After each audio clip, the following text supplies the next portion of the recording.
여러분 안녕하세요. 건강쌤입니다. 오늘은 스트레칭의 한 종류인 능동적 스트레칭에 대해 알아볼 건데요. 스트레칭의 효과에 대해서는 이미 지난 영상에서 상세하게 설명했기 때문에 오늘은 우리에게 조금은 낯설게 느껴질 수 있는 능동적 스트레칭이 무엇인지와 어떤 효과가 있는지 알아보도록 하겠습니다.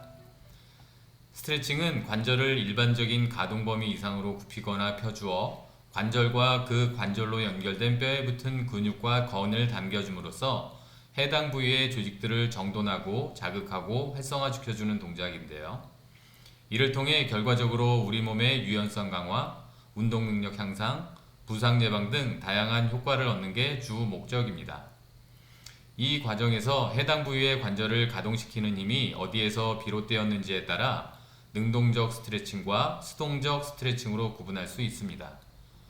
좀 더 상세하게 설명하자면 여러분들도 알다시피 근육은 수축할 때에만 힘을 낼 수 있는데요. 근육의 수축에 의해 발생된 힘에 의해 해당 관절은 굽혀지거나 펴질 수 있고, 이러한 관절을 다시 원상태로 되돌리기 위해서는 해당 근육의 반대편에 위치한 근육의 수축으로 발생된 힘이 작용합니다.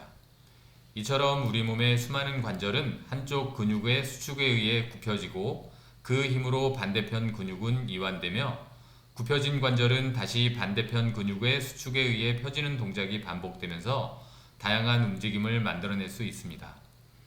여기서 수축하면서 관절의 움직임을 만들어내는 근육을 주동근이라고 하고, 그 반대편에서 짝을 이루며 이완되는 근육을 기랑근이라고 합니다. 오늘은 능동적 스트레칭을 보다 편리하게 설명하기 위해 이 주동근과 기랑근의 개념을 잠시 빌려올 건데요.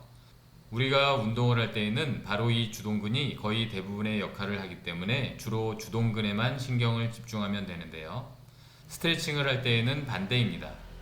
스트레칭은 운동보다는 해당 근육을 충분히 이완시키는 게 주 목적이기 때문에 주동근보다는 기랑근에 온 신경을 집중해야 합니다. 우리는 기랑근을 보다 쉽게 그리고 많이 이완시키기 위해 반대편에 있는 주동근의 수축으로 인한 힘뿐만 아니라 다른 힘의 도움을 받기도 하는데요. 예를 들면 손목 굽히기를 해서 손목 편근을 이완하고자 할 때 해당 근육들의 반대편에 위치한 손목 굽힘근과 긴 손바닥근의 수축에 의한 힘으로만 굽히는 것이 아니라 다른 쪽 손을 이용해서 해당 부위의 손가락 등을 당겨서 손목을 보다 쉽게 그리고 많이 굽혀주는 동작을 합니다.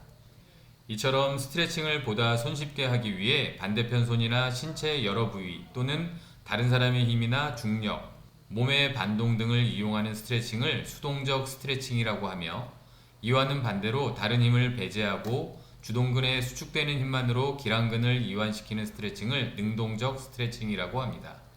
여기서 수동적 스트레칭은 다시 내력에 의한 수동적 스트레칭과 외력에 의한 수동적 스트레칭으로 구분할 수 있는데요. 여기까지 들어가면 영상이 너무 길어질 것 같으므로 능동적 스트레칭에만 집중하도록 하겠습니다. 스트레칭의 효과를 높이고 보다 손쉽게 하기 위해 우리가 일반적으로 하는 스트레칭의 대부분의 동작은 능동적 스트레칭보다는 수동적 스트레칭으로 구성되어 있는데요. 그럼에도 불구하고 지금 여기에서 능동적 스트레칭에 대해 열심히 설명하고 있는 것은 능동적 스트레칭이 가지는 매우 많은 장점들을 가볍게 볼 수 없기 때문입니다. 오늘은 능동적 스트레칭의 많은 장점들 중에 대표적인 두 가지 장점에 대해 설명할 건데요. 첫 번째는 안전성입니다.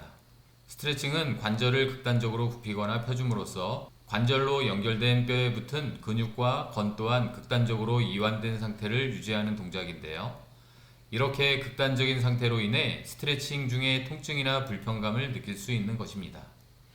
가벼운 통증이나 불편감은 스트레칭 동작이 끝나면 자연스럽게 회복되지만, 자칭 해당 부위에 가해지는 힘이 너무 과해지면 통증이 심해지고, 여기서 멈추지 않으면 해당 부위에 심각한 부상을 입을 수 있습니다.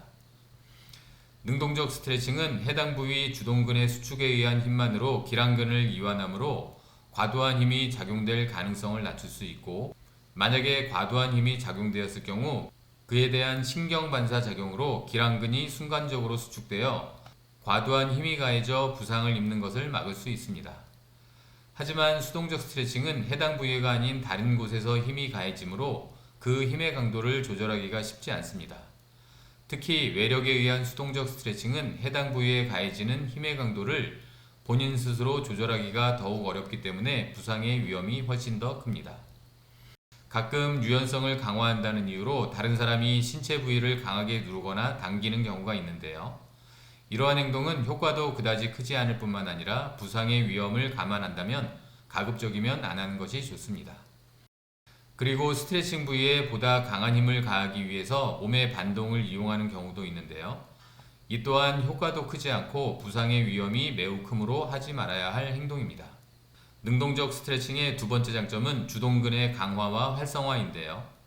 앞에서 얘기했듯이 스트레칭 부위의 관절을 굽히거나 펴주기 위해 주동근은 수축을 해야 하고 관절의 가동 범위가 커질수록 보다 큰 힘이 드는 수축을 함으로써 웨이트 트레이닝을 할 때와 비슷한 효과를 얻을 수 있어서 해당 주동근이 강화됩니다. 그리고 관절의 가동 범위를 크게 하기 위해 주동근은 보다 더 짧게 수축해야 하는데 이러한 반복 과정을 통해 주동근의 수축 범위와 효율을 보다 증진시킬 수 있습니다. 또한 주동근의 수축 형태는 우리가 평상시 잘 하지 않는 등척성 수축으로 근육에 다양한 자극을 줌으로써 그 효율을 높여주는 데 큰 도움을 줄 수 있으며 해당 스트레칭 동작을 만들어내기 위해 큰 근육들 뿐만 아니라 작은 근육들을 동시에 사용하여 우리의 근육 전체를 균형 있게 활성화시킬 수 있습니다. 설명을 하다 보니 조금은 어려운 내용도 있었던 것 같은데요. 결론적으로 얘기하자면 스트레칭에는 셀 수 없을 정도로 많은 동작들이 있으며 각각의 동작에 따른 운동 생리학적 원리와 효과를 조금씩이라도 정확하게 알아가면서 다양하게 실시한다면 여러분들의 건강에 훨씬 더 많은 도움이 될 것이라 생각합니다. 제가 약 20일 전에 평상시보다 운동 강도를 높여서 운동을 하다가 부상을 좀 입었는데요. 그래서 요즘 운동도 제대로 하지 못하고 거의 매일 병원에 물리치료를 받으러 다니고 있습니다. 전 영상에서 유익한 영상 열심히 제작해서 꾸준히 올린다고 결심하고 여러분들에게 약속했는데요. 이번에도 잘 지키지 못해서 너무 죄송하게 생각합니다. 사람들은 다치거나 아플 때 건강의 소중함을 보다 절실하게 느끼는데요. 요즘 제가 그런 것 같습니다. 빨리 쾌차해서 조만간 더 좋은 영상으로 찾아오도록 하겠습니다. 여러분들 모두 운동할 때든 평상시든 항상 조심해서 건강 잘 유지하시기 바랍니다. 마치겠습니다. 건강